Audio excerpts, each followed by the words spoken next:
Vamos a continuar con estas jornadas de justicia penal.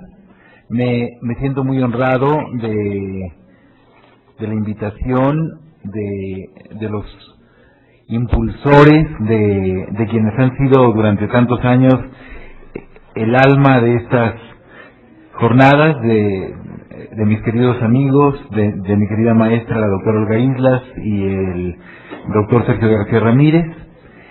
Y me siento también muy honrado de que me acompañen hoy un par de académicos que, entre sus muchos méritos, tienen ambos el de ser verdaderos pensadores. No son autores que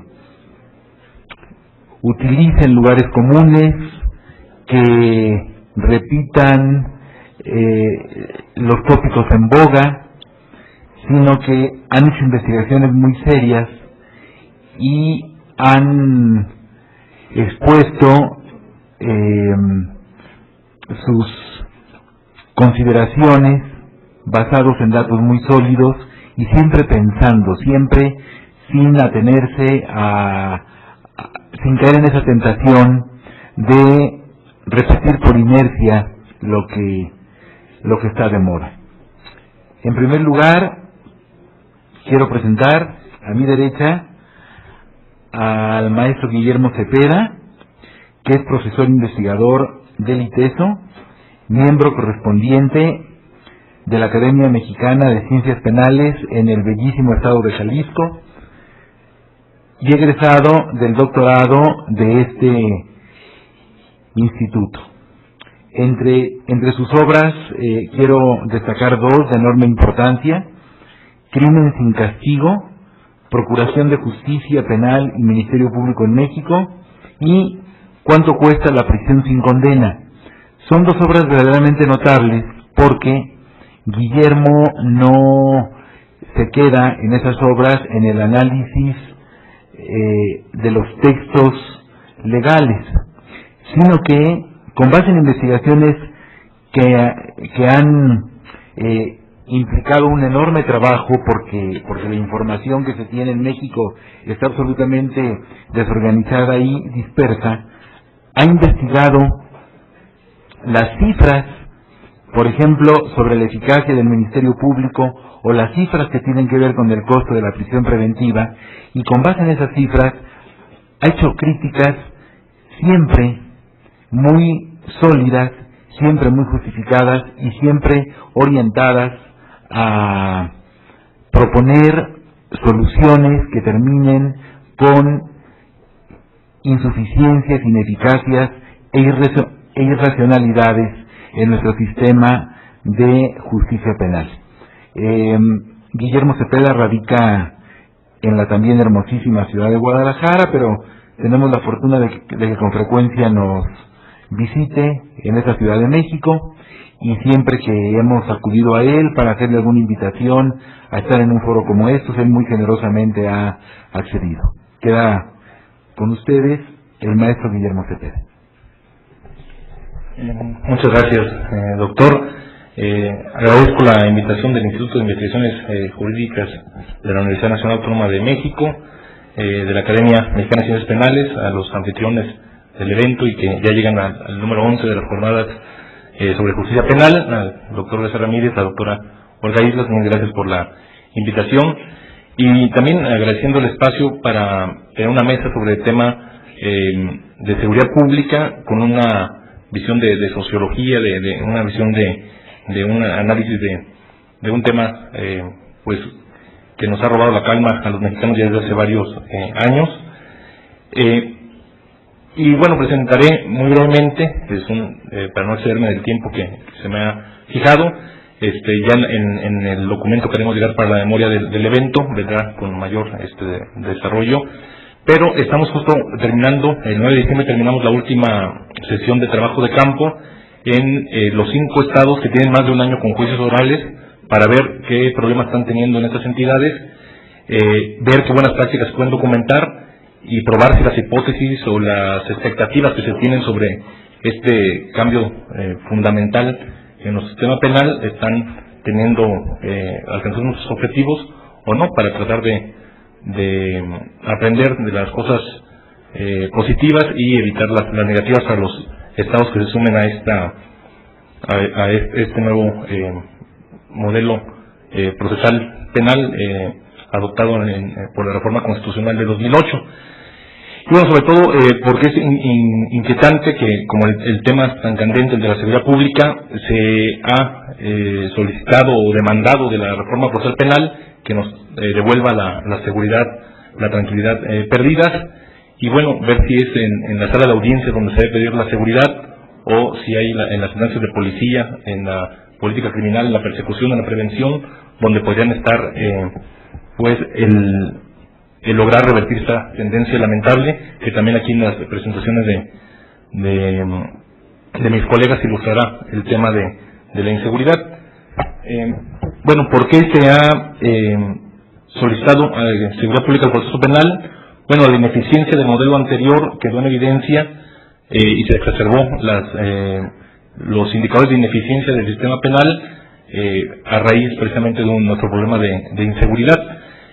Como dice un doctrinista, llegó un momento en que defender el sistema penal en nuestro país era políticamente incorrecto. Es decir,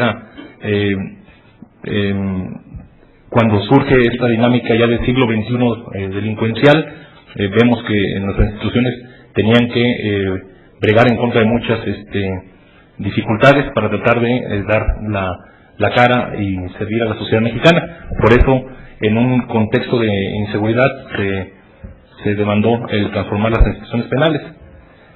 Nuestro sistema tradicionalmente, o sobresimplificando desde luego, tenía un problema de injusticia, un problema cualitativo, un ministerio público exacerbado, desequilibrios, falta de inmediación judicial, el gran ausente del proceso solía ser el juez, que no le constaban la mayoría de las audiencias que se practicaban en su juzgado, una serie de desequilibrios. Tengo colegas abogados defensores que dicen: si no hubiera amparo, yo no podría litigar penal. Es un sistema con muchas adversidades para la defensa, y solo por la vía de la justicia constitucional se puede tratar de revertir algunas inercias inquisitivas del modelo. Y aparte tenía un problema cuantitativo o de ineficiencia, como han señalado las encuestas de victimización, en las que es pionero el Instituto Ciudadano de Estudios sobre la Inseguridad. En México, de cada 100 delitos solo se reportan 15, y con esos 15% bastaba para tener saturado a nuestro sistema penal, casi colapsado, con el sistema de proceso escrito, que hacía que nuestro sistema penal solo pudiera lidiar con los casos con detenciones, casos en flagrancia, y muy pocos casos se podían investigar en virtud de que estaban saturados por esta forma de gestión de expedientes, que hacen pues muy difícil el enfrentar cargas de trabajo como las que enfrenta el Ministerio Público en nuestro país. Se ha visto que no es cuestión de dinero. Este es solo el presupuesto federal, que ya llegó casi a los 100,000 en el 2010 millones de pesos, y sin embargo pues no se han enterado los delincuentes, porque siguen delinquiendo de igual forma. Aún comentamos con la alta cifra negra, se sigue teniendo alrededor de 1.800.000 denuncias al año en nuestro país.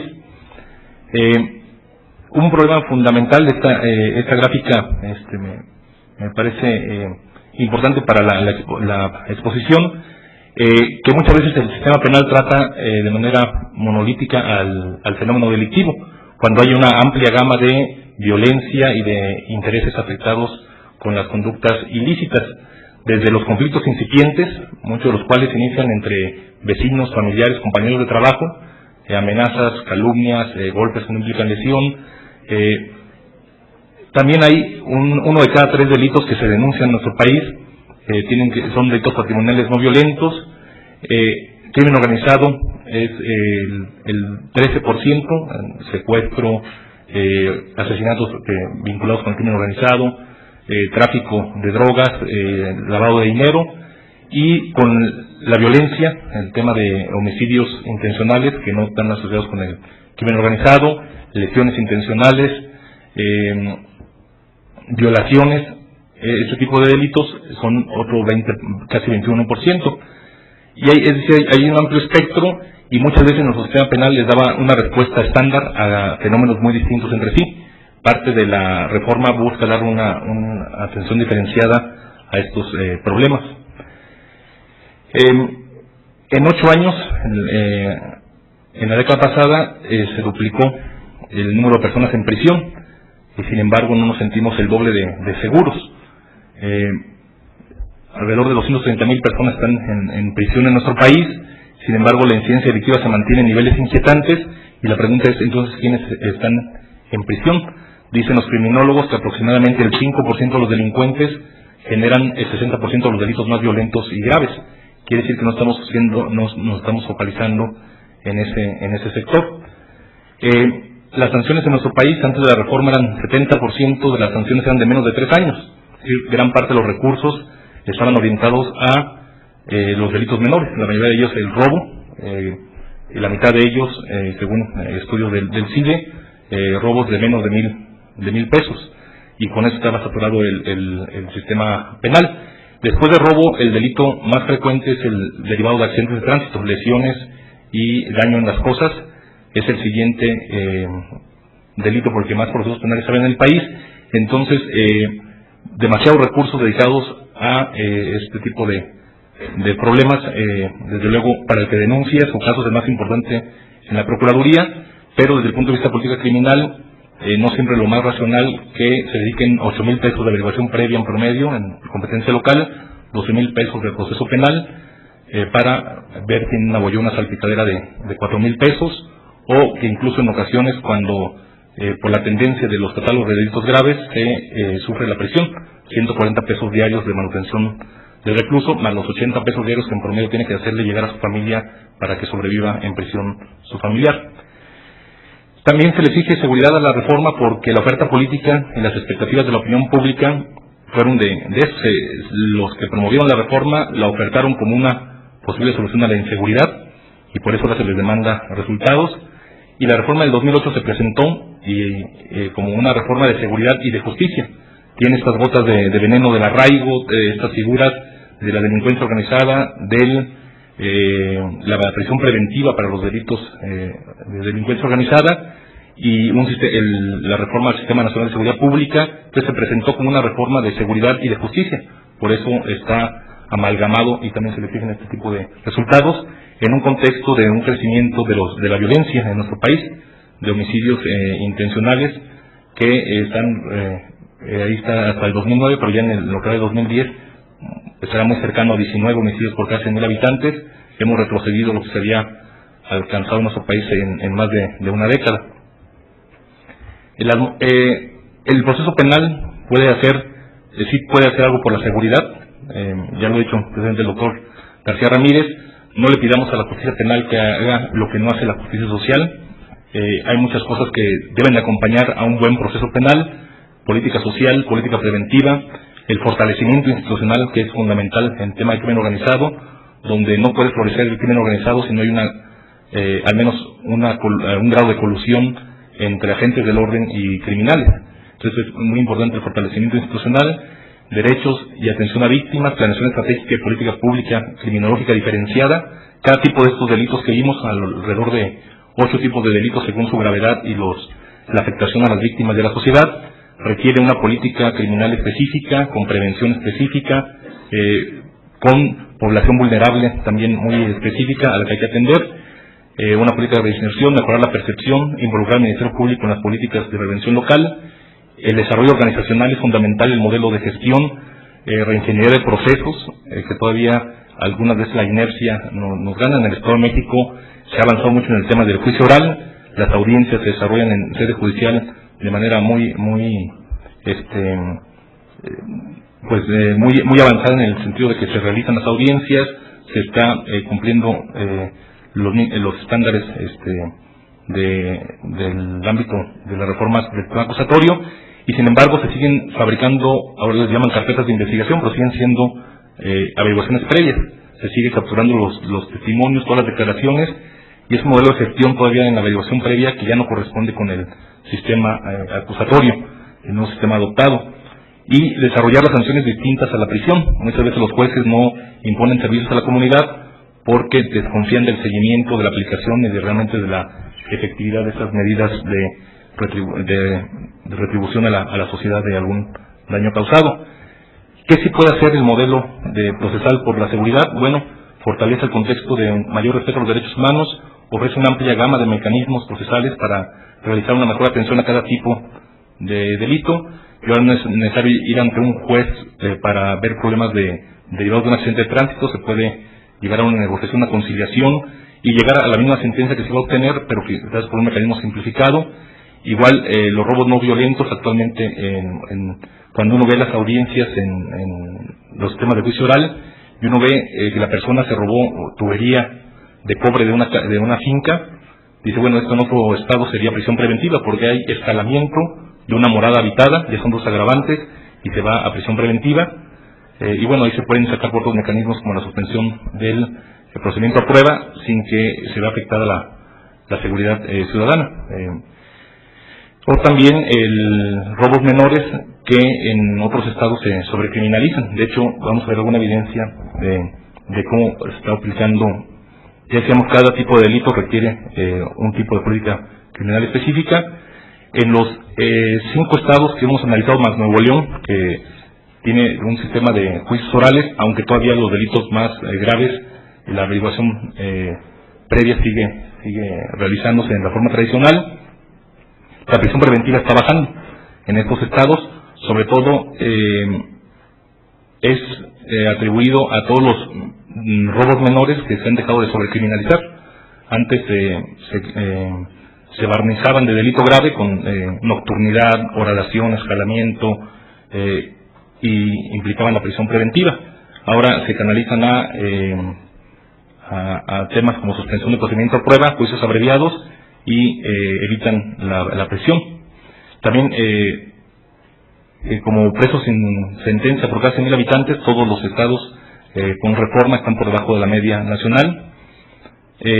Y ahí lo vemos, estados reformados contra estados no reformados, incluyendo todavía algunos que acaban de entrar al nuevo sistema, y la tendencia en rojo indica que pues están por debajo de la media del resto de los otros 27 estados que aún no hacen su reforma. Según nuestra estimación, 30.000 personas en esos estados han evitado en los últimos 3 años en la prisión preventiva. Menos prisión preventiva afecta a la seguridad. Es importante porque de pronto en Chihuahua se dio el caso de que una persona que había cometido un robo, estando en libertad bajo caución, en una riña, en una cantina, mató a una persona y dijeron el nuevo sistema permitió que esta persona estuviera en libertad y matara a estas personas.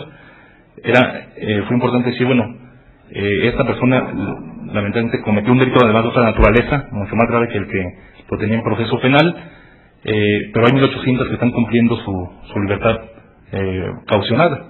Y quizás no sería lo más apropiado de tener entre las rachas a esas 1.801 personas para evitar el riesgo de que una persona cometiera un delito tan grave como el que se cometió. Entonces, el 93% de las personas en Chihuahua, el 95% en Oaxaca, según la evidencia que estamos recolectando en el sistema reformado, están cumpliendo las condiciones de la libertad bajo caución. Se están despresurizando las prisiones en azul, los estados reformados, y ya es muy evidente cómo se va abriendo la tendencia entre estados reformados y no reformados, que nuestro sistema, la política criminal tradicional pues es muy severa con los delitos que llegan a proceso y muchas veces les impone prisión. Y como hemos visto, incluso la propia autoridad reconoce que solo el 9% de los reclusos son de mediana o alta peligrosidad.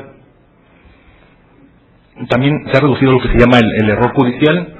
Si una persona ya fue procesada, si incluso se emitió una orden de aprehensión en su contra, si no se dio el sobreseimiento de su caso, llegó a sentencia, pues desde luego que bueno que cuando una persona es inocente sea absuelta, pero ya ser absuelta hasta el momento de la sentencia,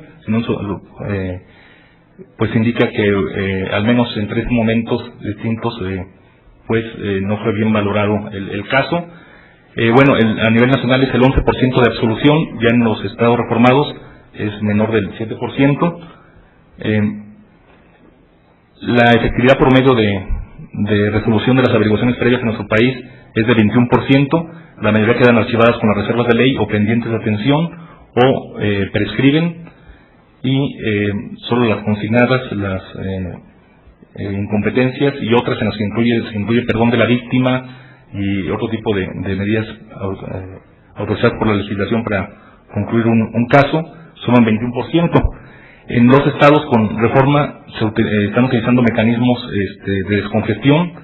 Desde luego debe de mejorarse las condiciones en que verificar la satisfacción de los usuarios del sistema de justicia, si realmente resolvió el problema subyacente en el conflicto penal, llega al 69%. En el caso de Nuevo León, en el caso de Chihuahua, con todos los problemas muy serios que tiene en el tema de violencia, casi duplica prácticamente la media nacional con las salidas alternativas. Y desde luego, como dijo el anterior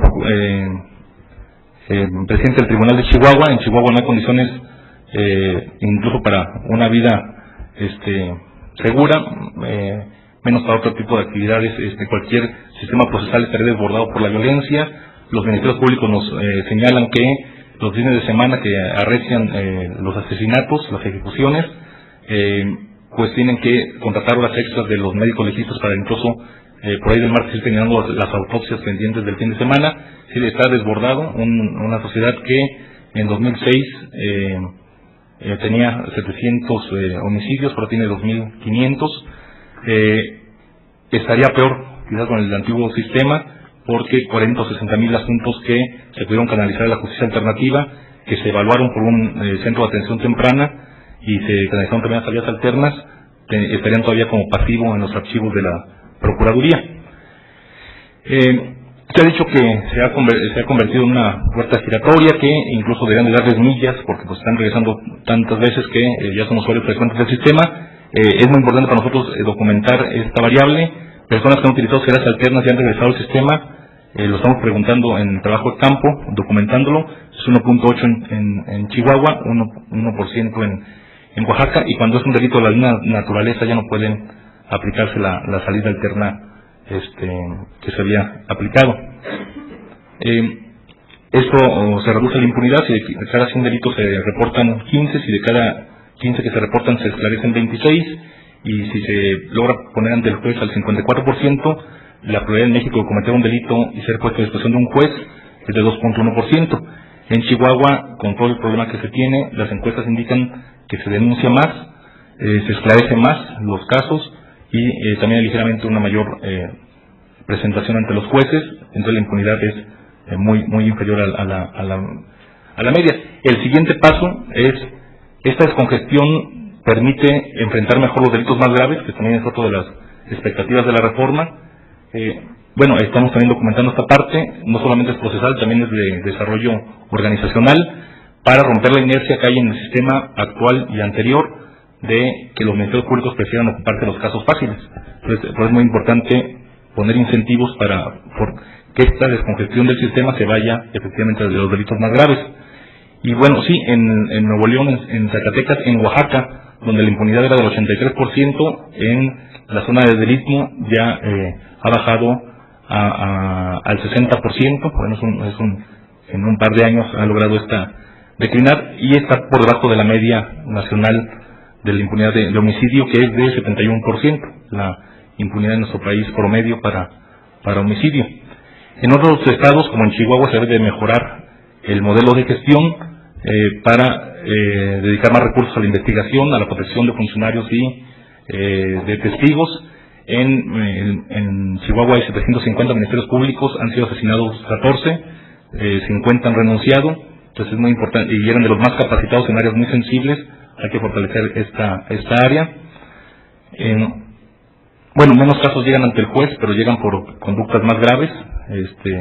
Los casos de robos menores están quedando en el camino. Ya habíamos visto la tendencia nacional. En los estados con reforma, en este caso Nuevo León, se duplica el número de la proporción de sentencias de 17 años y más. Especialmente multihomicidas, se está atacando más que proporcionalmente que en la media nacional, y ya solamente un 30% son sanciones menores de 3 años, lo que implica que cualitativamente sí están ocupando más de los delitos más inquietantes. Lo mismo sucede en en estados como la zona reformada de Oaxaca, en un índice que hizo México Evalúa de desempeño, donde se evalúa la parte de procuración de la parte de impunidad y el tema penitenciario. Chihuahua desde luego está en una posición apenas arriba de seguramente los indicadores, ya que con información de 2009 va a bajar, pero bueno, es para otros estados están presentando en la mitad de los asesinatos relacionados con crimen organizado, se registran en 6 estados, y bueno, de esos estados el incremento solo en Chihuahua es de los que está con reforma. En Tamaulipas, que creció 800% durante este año las ejecuciones. Se tiene el sistema tradicional, es decir, como hemos comentado, no está vinculado directamente el modelo procesal con la variable de violencia y de crimen, que obedece a otra serie de elementos. Como comentamos, la media nacional de impunidad es de 71% en homicidios. Está desde Yucatán, que tiene una efectividad del 81%, hasta Tlaxcala, que tiene 9.5% de efectividad en el tema de homicidios. Bueno, y Chihuahua, que le falta, sigue dependiendo mucho del delito de robo. En sus sanciones debe darse ese desarrollo organizacional para que se ocupen en mayor medida del tema de homicidios y de secuestros, donde el homicidio ha pasado de 73% de impunidad al 87% de impunidad. Es decir, ahí hay mucho que hacer para que la descongestión se refleje en un combate decisivo a los delitos de mayor impacto. Estas son en general evidencias preliminares de este estudio. Tenemos la información de los distritos judiciales ya reformados en Zacatecas, en Oaxaca, que son 2 de 7 regiones, el Estado de México, que llevan 5 regiones con el nuevo sistema, y bueno, en enero próximo ya tendremos un primer reporte preliminar, pero quise aprovechar para traer esta evidencia y pues tener estos argumentos para el debate de un tema tan importante como es la seguridad ciudadana y las aportaciones que puede hacer el proceso penal en la medida de su naturaleza a este grave problema. Muchas gracias.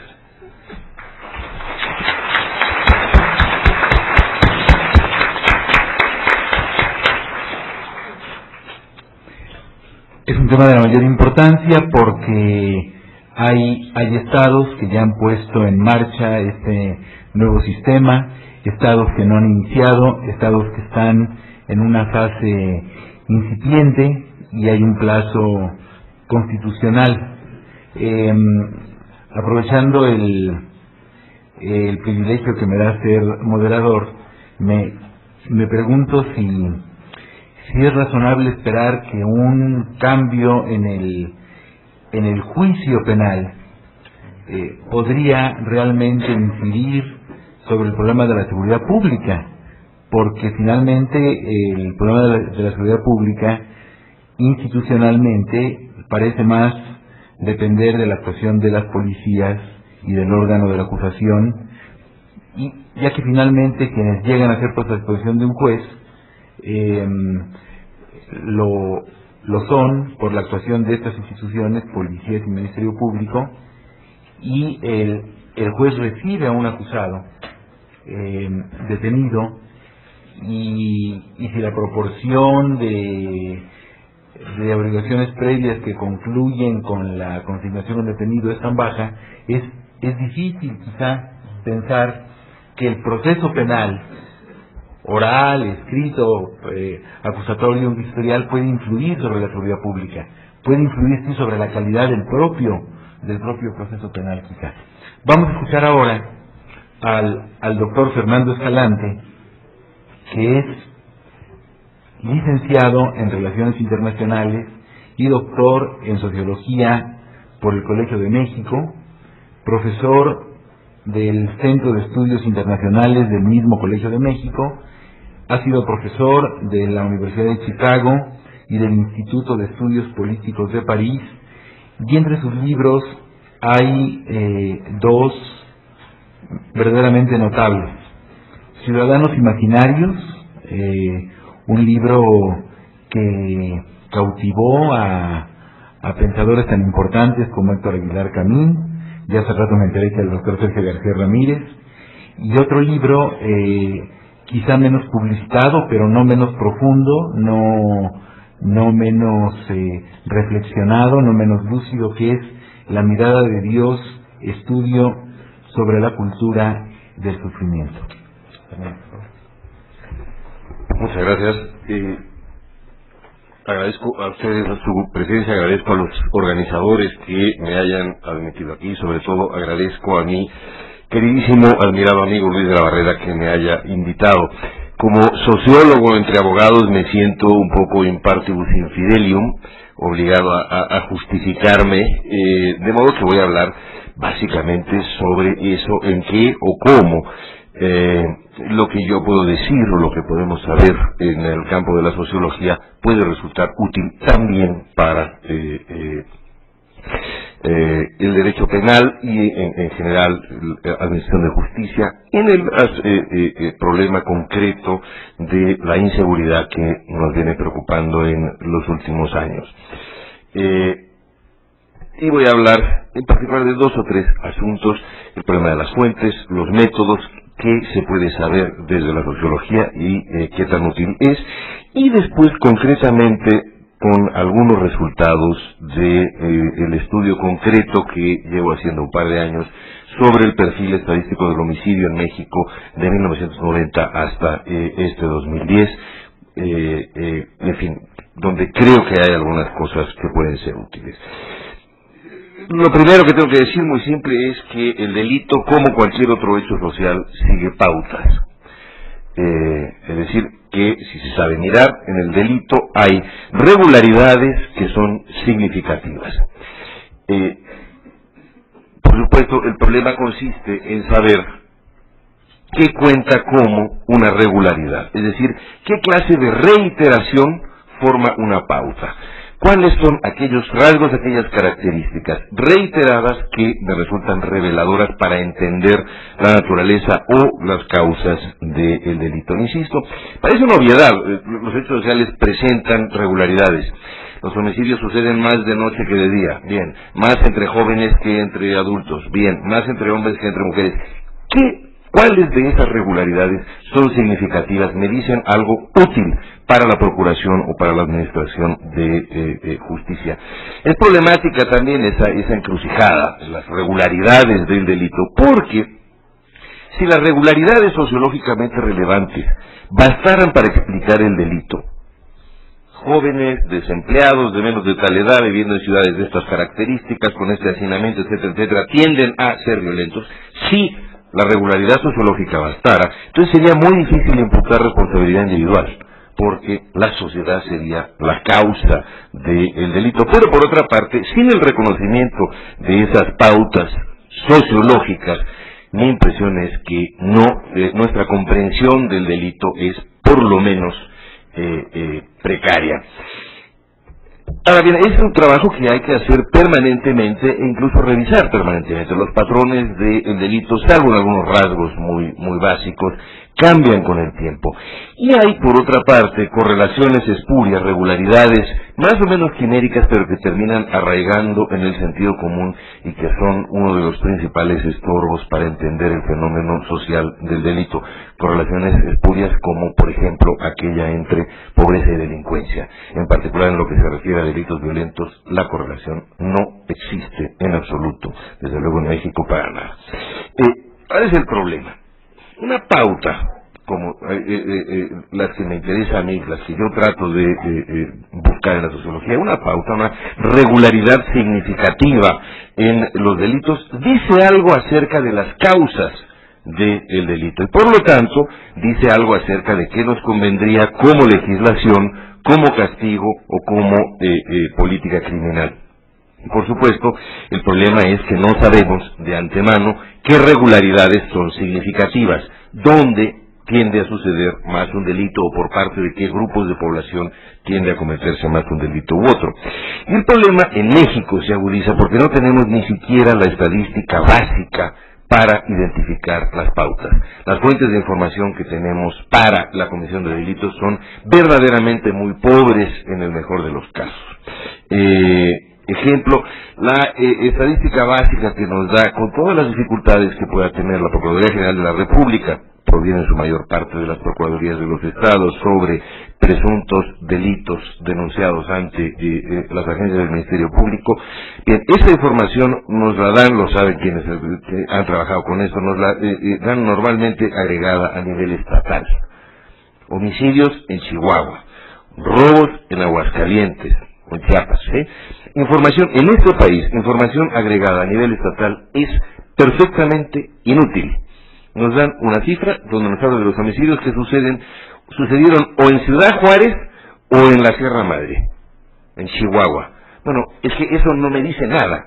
El dato de Chihuahua no me dice nada útil. Yo necesito tener por lo menos una desagregación a nivel municipal para empezar a entender esto. Una misma cifra de delitos que nos junte el puerto de Acapulco y la Costa Chica o la montaña de Guerrero es una cifra inútil. Entonces, la mayor parte de las cifras que tenemos sobre delitos, la mayor parte de la estadística oficial sobre delitos está agregada a nivel estatal y eso la hace, insisto, absolutamente inútil. Buena parte de la estadística, por ejemplo, no tiene registro de edades de las víctimas y de los victimarios. En fin, todas las características que necesitaríamos para hacer relevante sociológicamente el fenómeno del homicidio, la mayor parte de ellas nos faltan. Hay alguna que se puede producir fácilmente, otra que no, pero tendríamos que estar sistemáticamente exigiendo a las autoridades que produjesen información estadística de mucho mejor calidad, para poder entender de qué se trata. Lo que sigue voy a tomar como base para tratar de explorar de todas formas, con todas estas dificultades que sí podemos saber, voy a tomar como base el delito de homicidio, que es el que he venido estudiando yo, entre otras cosas porque es aquel que nos permite tener una mejor información. Y aquí hago un aparte sobre las fuentes de información, aunque entiendo que Luis de la Barrera hablará con más detalle también de eso. Hay una dificultad fundamental a la hora de analizar la estadística delictiva en cualquier país del mundo, en eso no somos raros en México, ¿sí? Lo primero es que depender de encuestas de victimización, es sumamente problemático porque las encuestas distorsionan siempre y aunque queramos que hablen de hechos, ha sido usted víctima de un secuestro, ha sido usted víctima de un asalto, algún familiar suyo ha sido víctima de, terminan siendo encuestas de percepciones. Entonces, utilizar las encuestas como fuente para el análisis del delito es sumamente problemático. Y por otra parte, la fuente policíaca en México, como en cualquier parte del mundo, tiene que descontar, aparte de la cifra negra, es decir, de los delitos que no se denuncian, los intereses creados que tienen las agencias que producen la información para decir que hubo muchos o que hubo pocos, que hubo muchos delitos para que me den más presupuestos o que hubo pocos delitos para demostrar que son muy eficaces. Eso sucede en todas partes. Entonces, normalmente, la estrategia que se sigue, siguen sociólogos en cualquier parte del mundo, es buscar fuentes laterales con las cuales poder confirmar o confrontar las cifras policíacas, porque el problema fundamental para estudiar el delito es que la única fuente es la fuente policíaca. Entonces, en el caso de homicidios, la fuente con la que yo trabajé, con la que sigo trabajando, es la de la Secretaría de Salud. Secretaría de Salud y Registro Civil a partir de las actas de defunción, que son un contraste muy interesante con el registro de las procuradurías. Lo mismo podría hacerse con muchos otros delitos. Hay una gran cantidad de información, por ejemplo, que tienen los bancos, la Asociación Mexicana de Banqueros, porque llevan registro de asalto bancario, porque llevan registro de fraudes con tarjeta, porque llevan registro que no es el de las procuradurías, ¿sí? Porque los sujetos interesados tienen un interés en denunciarlo. Entonces sería muy interesante pedir, sí, que las organizaciones que se dedican sistemáticamente a esto pidiesen esas otras fuentes. Insisto, los bancos tienen una información valiosísima sobre asaltos de bancos, robos de tarjetas de crédito, fraudes, etcétera, etcétera. Los hospitales son también una fuente de información que, si tuviese sistematizada adecuadamente con un formato único el registro, por ejemplo, de lesiones, sería utilísimo como complemento de otras fuentes. Lesiones por arma de fuego, por arma cortante o por, en fin, el registro de hospitales. Las aseguradoras son una fuente indispensable de información porque el robo de celulares y el robo de coches inmediatamente se reporta en aseguradoras por una serie de razones. el Banco de México, si se trata de lavado de dinero, si se trata de dineros de narcotráfico, si se trata de billetes que entran clandestinamente al país, etcétera, Banco de México tiene el registro. Todo esto para decir, hay muchas otras fuentes a las que deberíamos recurrir, a las que podemos recurrir para confrontar las fuentes oficiales. Y necesitamos, por supuesto, series tan largas como se pueda. Ahora bien, una vez que tenemos esto, ¿sí?, ¿qué tipo de cosas podemos saber? Y voy muy brevemente con el tipo de resultados que estoy teniendo yo en el caso del homicidio. Series de 20 años, fuente alterna, es decir, Secretaría de Salud. Entre 1990 y 2007, que es la serie larga, hubo una disminución sistemática, constante, de la tasa de homicidios en el país. Entre 90 y 2007 disminuyó lentamente la tasa de homicidios, pero lenta pero sistemáticamente, desde aproximadamente 18 homicidios por cada 100.000 habitantes hasta aproximadamente 9 homicidios por cada 100.000 habitantes. Significa que 2007 fue uno de los años, seguramente el mínimo histórico en nuestro registro de homicidios, el año en que entró el primer año de ejercicio del presidente Calderón. Por supuesto, esa tasa nacional que venía disminuyendo sistemáticamente durante 20 años oculta en realidad una gran heterogeneidad territorial, con diferencias de tal magnitud que hacen muy difícil pensar en una hipótesis nacional sobre el por qué baja o sube la tasa de homicidios, y por lo tanto hacen muy problemática la definición de una única política de prevención, en particular en el caso de el homicidio. El primer componente de esa tasa, y es además el principal factor para la disminución de esa tasa, es la disminución del homicidio rural en el centro y sur del país. Un porcentaje importante, seguramente 1 de cada 4 homicidios en el principio del periodo sucedía en comunidades de menos de 10.000 habitantes, ocupación trabajadora agrícola, ubicación Guerrero, Michoacán, Morelos, Veracruz, Chiapas, Oaxaca, etcétera. En esos estados, en esos municipios hay una disminución muy acusada del homicidio en estos años. Seguramente esa disminución acusadísima de la violencia rural tiene que ver con el fin del reparto agrario, una intensificación de la migración. Son regiones ya, algunas de ellas en Guerrero, en Veracruz, en Oaxaca, con crecimiento poblacional negativo, donde la población se ha ido a los Estados Unidos o se ha ido a las grandes ciudades. En todo caso, esa disminución muy dramática de la violencia rural es seguramente el último capítulo de la historia agraria del régimen de la Revolución Mexicana. Es el principal componente. Pero de otro lado, hay otro conjunto de municipios que muestran en ese periodo una tendencia como conjunto, una pauta preocupante, y son los municipios de más de 50.000 habitantes con paso de frontera en el norte del país. Todos ellos, desde luego Tijuana y Juárez, pero San Luis, Río Colorado, Nogales, Piedras Negras, Matamoros, Reynosa, etcétera, todos ellos muestran tasas de homicidio altas e inestables a partir del año 94. Antes del 94 sus tasas de homicidio estaban por debajo de la media nacional, a partir de entonces sistemáticamente en todas ellas están por encima de la media nacional. Hay un par de factores sociológicamente relevantes. El primero y el más importante, todas ellas, la población en todas ellas en este periodo de 20 años crece entre 70 y 100%, lo cual significa que en ciudades como Tijuana han recibido alrededor de 800.000 personas y Juárez algo más. Y una migración de esa magnitud hace que en esas enormes manchas urbanas falten escuelas y hospitales y alumbrado y alcantarillado y agua potable y desde luego también policía, y que toda clase de fenómenos puedan producirse ahí. Aparte del hecho de que es una población que se fue buscando el empleo en las maquiladoras, y a partir de fines de los 90 las maquiladoras comenzaron a irse a China. Entonces es una población que no está arraigada, que no tiene vínculos, que llegó masivamente en busca de trabajo y que está ahora desempleada. Brevemente, aparte de las ciudades de frontera, hay otras dos regiones con rasgos característicos y preocupantes, que son la cuenca occidental del río Balsas, que son un conjunto de regiones de Michoacán, Tepalcatepec, Infernillo, Tierra Caliente y Costa, y la Tierra Caliente y la Costa Grande de Guerrero. La cuenca occidental del Balsas, que es una zona de lo que Bernardo García llama vacío cultural, una zona que no estuvo poblada en tiempos prehispánicos, que no se pobló durante la colonia, que solo recientemente se ha poblado de manera dispersa, que es una tercera parte del territorio de Michoacán y tiene alrededor del 15% de la población de Michoacán y la mitad de los homicidios de Michoacán.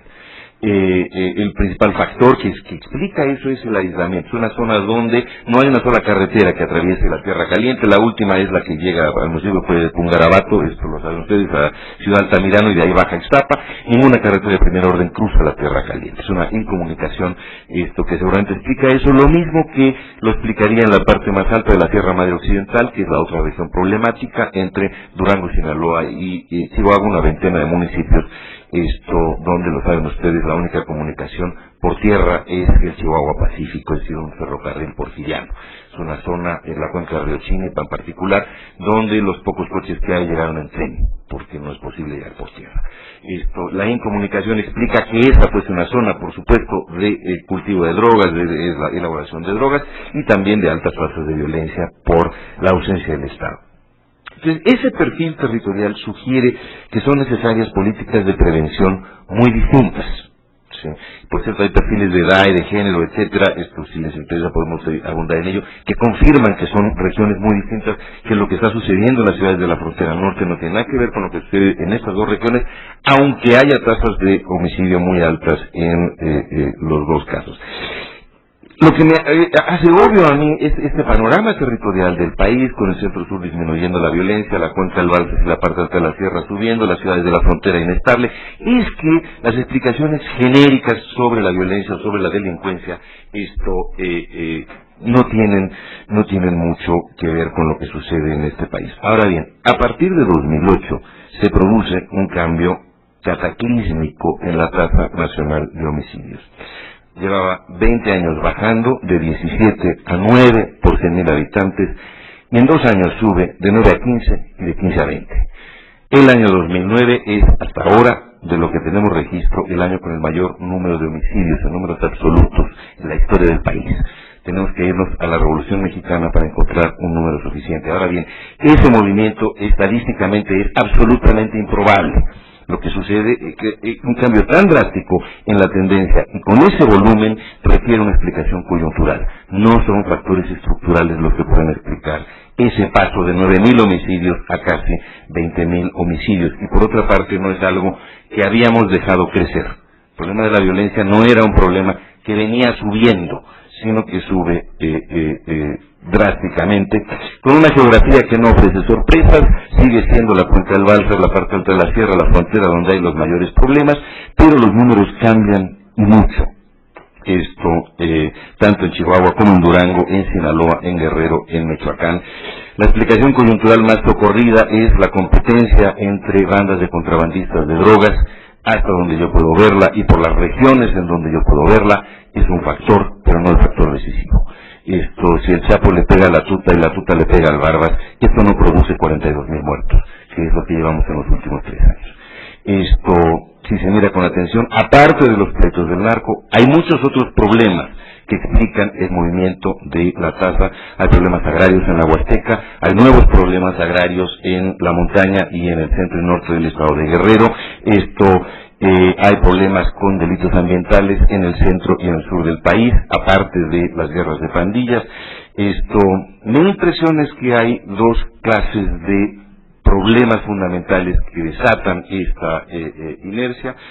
Lo primero es válido para las ciudades de más de 50.000 habitantes, la crisis de las policías municipales y el desarrollo de los órdenes locales, y en segundo lugar, la intervención del ejército en el territorio. No que los muertos sean muertos por el ejército, sino que la intervención del ejército, la federalización del problema de seguridad, rompe los equilibrios locales que habían mantenido la tasa relativamente estable y a la baja en los últimos años. La federalización del problema de seguridad, entonces, lejos de ser una solución, da la impresión de que es una parte importante del problema.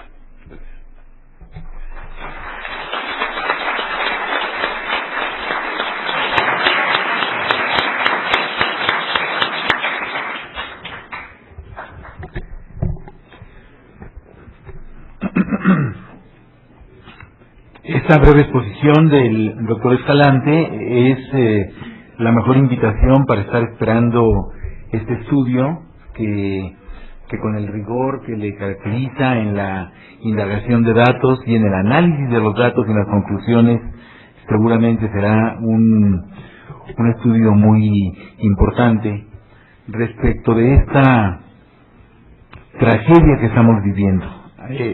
Nos encontramos Fernando y yo, somos muy buenos amigos y siempre tenemos temas muy interesantes de que conversar. Nos encontramos al llegar aquí al instituto y comentábamos este cataclismo que está viviendo el país, de haber logrado ir descendiendo sostenidamente sus homicidios dolosos en las últimas 2 décadas, a volver a aquellos niveles de hace 20 años en solo 2, o sea, en la 10ª parte del tiempo. Y le comentaba que veo al presidente Felipe Calderón como un personaje trágico, como un personaje de una tragedia griega. No tengo ninguna duda de que el combate emprendido contra el crimen organizado por el presidente obedeció a las mejores intenciones, pero él mismo ha reconocido que no tenía claro. Él ha puesto un símil muy acertado.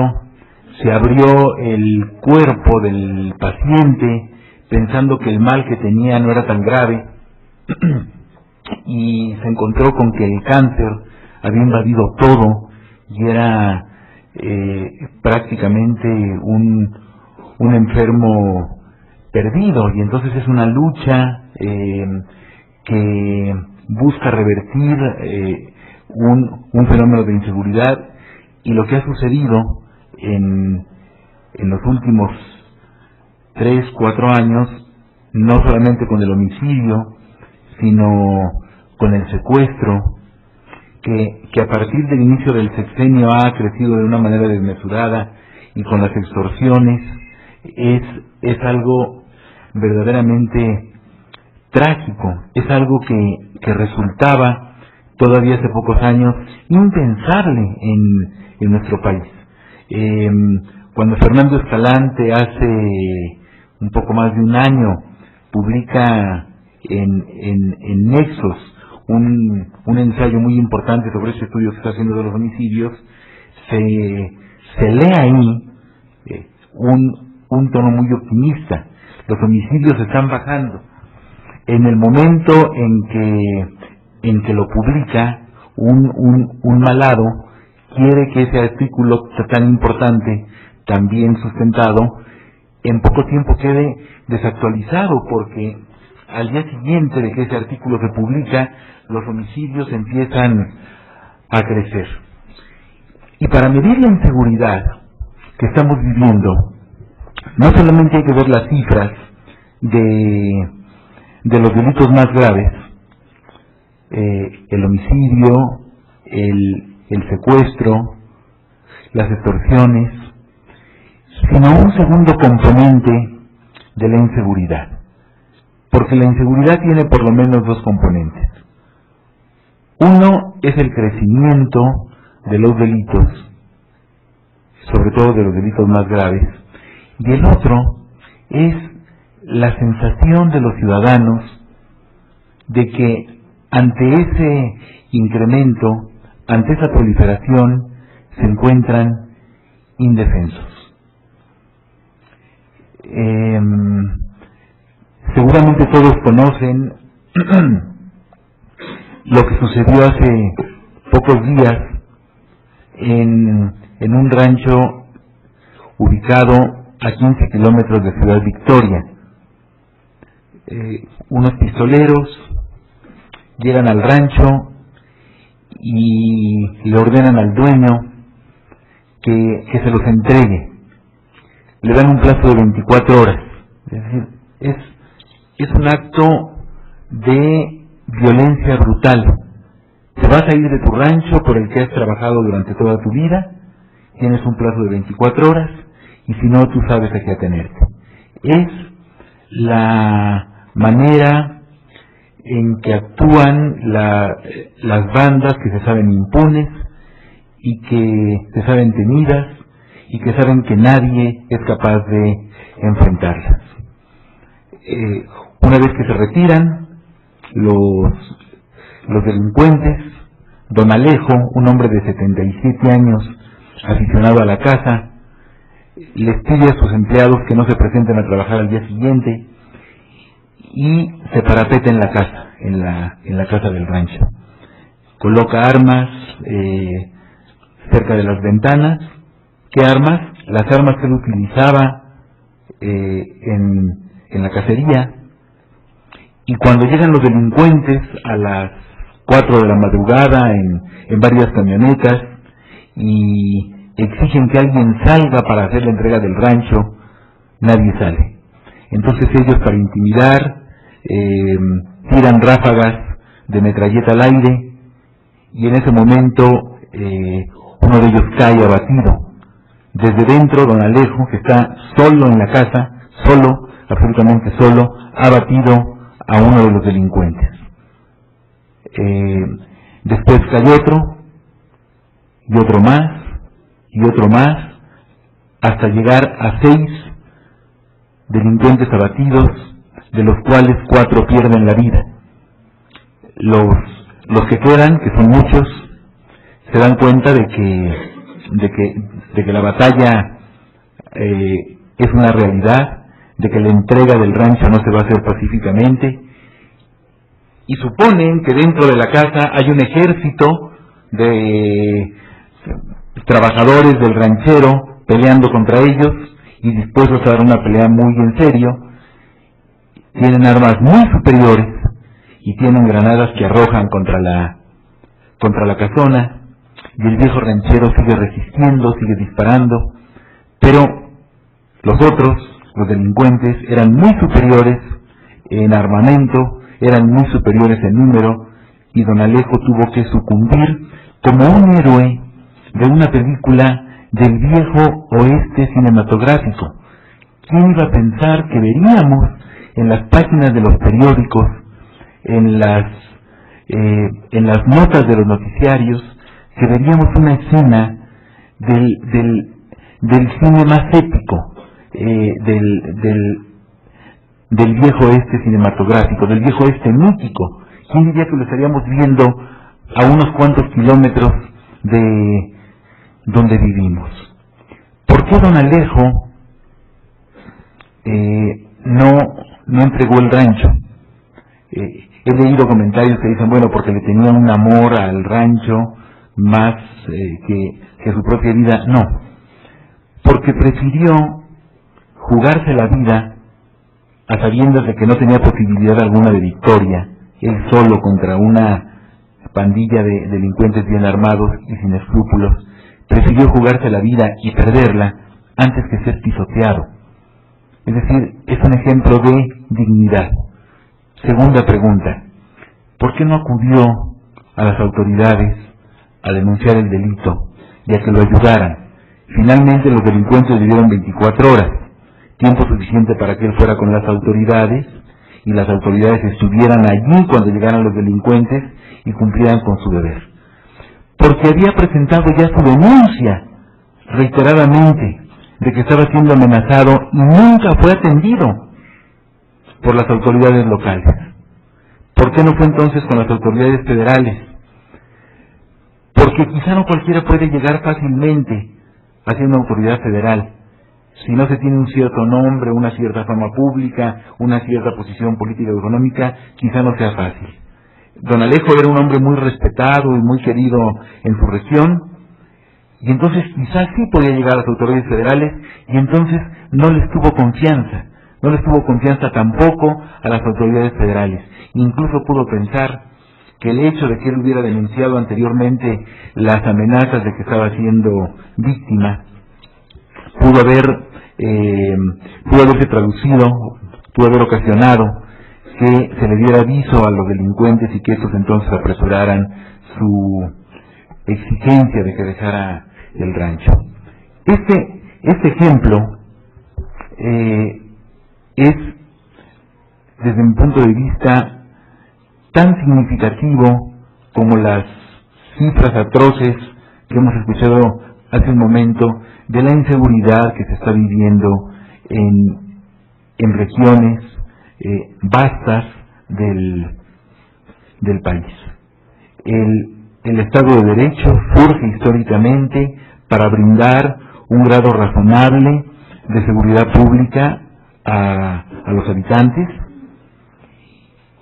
y cuando un grupo de delincuentes puede actuar de esta manera impunemente, cuando un hombre prefiere entregar así la vida que acudir a las autoridades, algo muy turbio, algo muy sombrío, algo muy truculento nos está sucediendo. Y esto tenemos que revertirlo, y no va a ser nada fácil. No va a ser nada fácil porque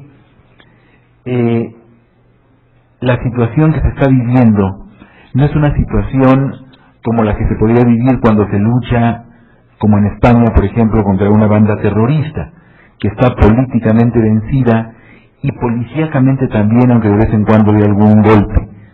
Aquí han proliferado este tipo de grupos, y la estrategia del gobierno federal, que yo creo que es una estrategia que partió de la buena fe y de la entereza del presidente, tiene que medirse por los resultados.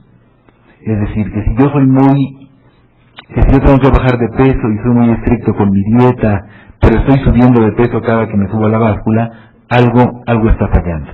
Entonces, la evaluación de la estrategia no tiene que ver con el número de delincuentes que se atrapan, con el número de armas que se incautan, con la cantidad de droga que se asegura, sino tiene que ver con lo que nos interesa a los ciudadanos, que es la disminución de los delitos más graves. La batalla se estaría ganando si hoy tuviéramos menos homicidios, menos secuestros, menos extorsiones, si hoy tuviéramos más confianza en nuestras policías y en nuestro Ministerio Público. Es doloroso reconocerlo, es muy doloroso reconocerlo, pero la batalla se está perdiendo, y en la medida en que un asunto así se complica, las salidas son aún más difíciles, aún más complejas, aún más inciertas. Durante 12 años estuve yendo cada año a Venezuela, donde tenía un curso y me quedaba ya un par de semanas. Y Venezuela era un país mucho más inseguro que México. La capital, Caracas, era una capital violentísima. Y parecía que Venezuela no podría ser más insegura de lo que era entonces, en 1988, que yo empecé a ir. Pero se fue poniendo cada vez más inseguro el país. Y hoy, Caracas, que es la capital, tiene una tasa de homicidios muy similar a la de Ciudad Juárez. Es decir, que las cosas siempre pueden ir empeorando, y empeoran como lo estamos viendo en el caso de México, en muy poco tiempo, y mejorarlas cuesta mucho esfuerzo, lleva mucho tiempo, y requiere de que se den los pasos acertados. Y cuando algo está fallando, ya no digamos la inteligencia, sino que el sentido común aconseja reconsiderar la estrategia y rectificar. Dice la sabiduría popular que es de sabios cambiar de opinión, y más modestamente yo diría, a veces el sentido común indica que hay que cambiar el camino que se ha emprendido, sobre todo cuando en la lucha se está jugando tanto. Y nosotros nos estamos jugando en esta batalla, que no es una batalla del gobierno, es una batalla de todos. Por eso es tan importante que el gobierno escuche las voces respecto de su estrategia, respecto de sus acciones, respecto de las medidas que deben tomarse y de las medidas que deben rectificarse. En esta batalla, digo, nos jugamos nada menos que la viabilidad de la convivencia civilizada.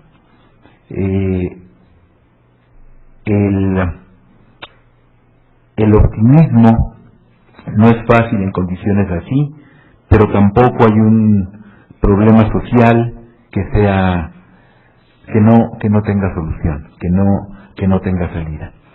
Pero para que esos problemas puedan afrontarse certeramente, adecuadamente, lo primero es el diagnóstico de qué está fallando. No solamente hay un aumento en delitos muy graves, en los delitos denunciados, sino que además hay una desconfianza cada vez mayor en las policías y en el Ministerio Público. Y algunas acciones del gobierno que parecen querer ocultar cierta información. Yo disiento del comentario de mi querido amigo Fernando Escalante sobre la utilidad de las encuestas. Dice la ONU que son el instrumento más certero para acercarse a la cifra real de la criminalidad más frecuente. Y algunas acciones del gobierno pareciera que quieren soslayar ciertas cifras. Y eso no ayuda a la confianza ciudadana. Quiero terminar diciendo que el problema es tan grave que los diálogos por la seguridad a que ha convocado el propio presidente no se deben quedar en un espacio de desahogo. De ahí deben salir las propuestas, las sugerencias, las recomendaciones para que empecemos a revertir esta situación que hoy, y lo digo con tristeza, que hoy es muy sombría. Muchas gracias.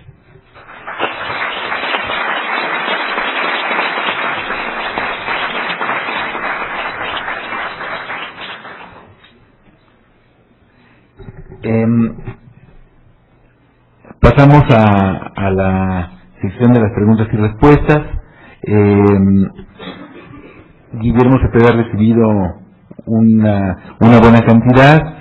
Le voy a pedir que sea telegramático en la respuesta, porque todavía tenemos mesas muy interesantes, y si fuera posible que a veces hay preguntas similares, porque el que hace la pregunta no sabe lo que pregunta el compañero de asiento. Entonces, si fuera posible que alguna o algunas las respondiera en conjunto, te lo agradeceríamos. Le agradezco mucho las preguntas. Bueno, es una pregunta sobre que se suele omitir en los análisis, en los estudios, el tema de la Defensoría Pública. Creo que es fundamental. El nuevo sistema acusatorio es básico. La reforma constitucional expresamente ha señalado la importancia de este sector, lo establece un sistema de carrera para los defensores públicos, y las medidas en los estados con reforma deben de ser de fortalecerla. De hecho, en los 5 estados que estamos analizando, tengo buena impresión de las defensorías públicas. De hecho, en Chihuahua se quejan los litigantes de que están quitando el trabajo los defensores públicos porque los perciben mejor capacitados. De hecho, en una audiencia en Chihuahua me tocó ver que, con todo lo que implica de imparcialidad para el juzgador en un sistema acusatorio, suspendió la audiencia y dijo: llamen a un defensor público porque el defensor se ve que no tiene pericia en el sistema acusatorio, está preparando cosas como si hubiera una instancia posterior y esta es la audiencia de juicio oral.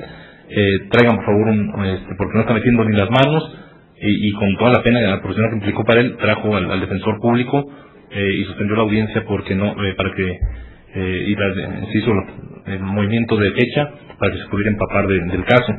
Entonces es fundamental. Sí que en Chihuahua se hace el sistema acusatorio y sin embargo se mantienen sanciones muy graves como la de cadena perpetua. Bueno, en el país las sanciones se han hecho más severas, lo que llamo a veces pirotecnia legislativa, de lo que no se puede mejorar a veces la policía, el Ministerio Público, se ponen sanciones muy graves. Para los delitos que están contempladas las penas más graves en Chihuahua, no se está aplicando más de la media nacional las sanciones, quiere decir que no es una cuestión de sanciones, sino de probar los extremos de las agravantes que se señalan. Entonces sí es parte de que a veces el derecho penal la política criminal no se pone acorde con el modelo acusatorio, y en todo el país hay este sistema de estar incrementando las penas. Sobre los recursos, bueno, para efectuar los cambios, si se pueden cubrir las necesidades de un nuevo sistema, desde luego implica una inversión inicial en capacitación, en infraestructura. Chihuahua transformó su infraestructura con $10 millones, creo que le ha costado. Oaxaca lo hizo en el Poder Judicial con 30 millones para las dos regiones. Entonces, según las posibilidades de cada entidad, pues se pueden hacer los recursos. Y bueno, somos un país que de por sí dedica demasiados recursos al sistema penal. Todos los días dedicamos 32 millones de pesos solo para manutención de reclusos. Entonces, creo que la reconversión que se está haciendo, se está liberando recursos de unas áreas, se pueden asignar a otras. Sí, de entrada es una inversión fuerte, pero en general tenemos un sistema muy costoso y muy ineficiente en el sistema tradicional. Si el sistema penal mexicano fuera negocio, habría que quebrarlo 3 veces al año. Entonces creo que es importante el tema de recursos, pero no es fundamental como para pensar que no se puede hacer la reforma. Estados modestos como Oaxaca y Zacatecas, en la medida de sus posibilidades, han logrado. Lo más importante es el recurso humano, y creo que en esta área las buenas reformas son las que han invertido en la capacitación. Si los operadores del sistema penal anterior tienen que ver con la apuesta por el fracaso, hay algunos funcionarios que sí creen que va a fracasar el sistema, están esperando que se revierta. En muchos, los nuevos funcionarios están muy comprometidos. De hecho, en el Estado de México, pues el Ministerio Público está luchando por impulsar la reforma. Siguen todavía con este modelo de gestión antiguo. Tienen un sistema de turno en el Estado de México, 24 horas por 48. Y bueno, el nuevo sistema, si detiene una persona, que tener la audiencia del control de detención en unas horas, entonces a veces ya no opera este sistema, ya no es funcional. Y de 1.300 fiscales, en los últimos 6 meses han renunciado 300 por exceso de trabajo, de que no que se tiene que replantear el modelo de gestión. Pero siempre les preguntamos en las entrevistas, al final, ¿usted volvería al sistema anterior? Y afortunadamente hay mucho compromiso, la mayoría, el 95% dicen no volverá al sistema anterior. Es muy pesado, las audiencias llegan a los ministerios con ojera, igual que la de defensa, pero es un sistema más desafiante y profesionalmente se da la argumentación jurídica que se había perdido mucho en el sistema anterior.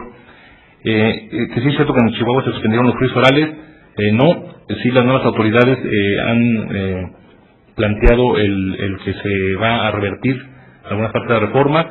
De hecho, pedimos una aclaración porque al menos la prensa sí lo reportó, quizás sea una desplazamiento de los medios, que de 120 juicios orales en materia de delincuencia organizada, había 40% de absoluciones, y las cifras que tenemos de la propia Procuraduría son 191 juicios orales, de los cuales solo se han registrado 7 absoluciones. Entonces quizás es una aclaración, quizás la nota no tomó como juicio oral algo que no era juicio oral.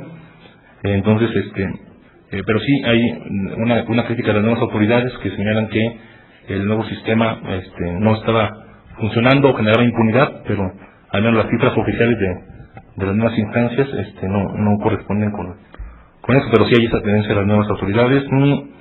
Se dice que solo 15% de los delitos se reportan según las encuestas de victimización. Entonces no estamos preparados para satisfacer la demanda de servicios. En el modelo de gestión actual es muy difícil. En promedio, cada Ministerio Público le corresponden al año 1,000 asuntos, para no hablar de los patrimoniales, que tienen las agencias 3,500 asuntos. En el modelo de gestión actual es imposible. El solo hecho de capturar la información, de hacer la elaboración del expediente, los hace inviable. En otros países con otros modos de gestión, por ejemplo en Chile, llevan en promedio los ministerios públicos 3.000 asuntos, pero como se pueden operar salidas alternativas, no se tiene que formalizar ni dar fe de los testimonios. Se prepara finalmente una carpeta de investigación si es viable realizarlo. Tienen una carga de trabajo Chihuahua que Valparaíso, y tiene 50 fiscales Valparaíso contra 650 de Chihuahua. Entonces es también el modelo de gestión es fundamental en ese tema. Gracias. Muy brevemente tengo solamente dos preguntas. Una, me preguntan si existe algún estudio en concreto sobre delitos y fenómenos violentos en San Luis Potosí y en otros estados. Yo no conozco análisis estadísticos, concretamente el homicidio y delitos violentos estado por estado. Yo sí estoy trabajando cada uno de los estados descompuesto en regiones, para un periodo de 20 años. No conozco otro trabajo similar con estadística de homicidio estado por estado. Eso lo estoy tratando de hacer yo. Y me pregunta si se justifica la muerte de personas inocentes en el combate a la delincuencia. No, por supuesto que no. Ahora bien, es inevitable por otra parte. El problema fundamental es qué actitud se toma frente a eso.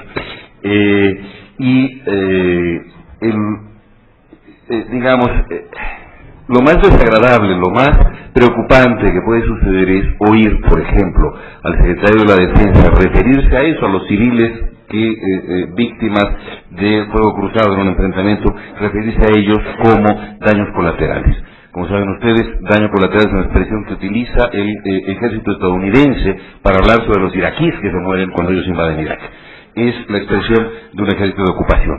Escuchar referirse a esas víctimas inocentes, a el secretario de Defensa, a sus compatriotas, a sus connacionales, como daños colaterales, es una expresión ominosa. Desde luego habría que lamentar siempre que suceda eso, pero el problema fundamental no es ya si sucede o no, sino la actitud que se tiene una vez que ha sucedido. Y en cuanto a la estrategia actual, el principal problema que veo yo es no solamente ya las personas inocentes que puedan morir en el curso de la lucha contra los grupos, organizaciones de contrabandistas de drogas, sino que esa lucha por el modo en que se ha dado ha llevado a que se multipliquen los delitos violentos en otras zonas que no tienen nada que ver con eso. ¿Qué quiero decir? La intervención del ejército para combatir el contrabando de drogas en la Costa Grande, en la Tierra Caliente de Guerrero, por ejemplo, que al cabo de unos meses comienza a producir una explosión de delitos violentos en la montaña, en la Costa Chica, en el centro, en el norte, que no tienen nada que ver con crimen organizado ni con contrabando de drogas. Ese es el efecto colateral más grave, según yo, de la estrategia actual. Fernando Guillermo, muchas gracias por sus interesantísimas participaciones. Es un tema sobre el que tendremos que seguir bordando. Es un tema que nos inquieta mucho a todos, que nos está lastimando mucho, y para tomar un brevísimo descanso después de escuchar consideraciones tan interesantes sobre un tema tan álgido, tan doloroso, vamos a tener un receso de 5 minutos. Generalmente cuando se anuncia un receso de 5 minutos, el respetable lo toma de 10 o de 15.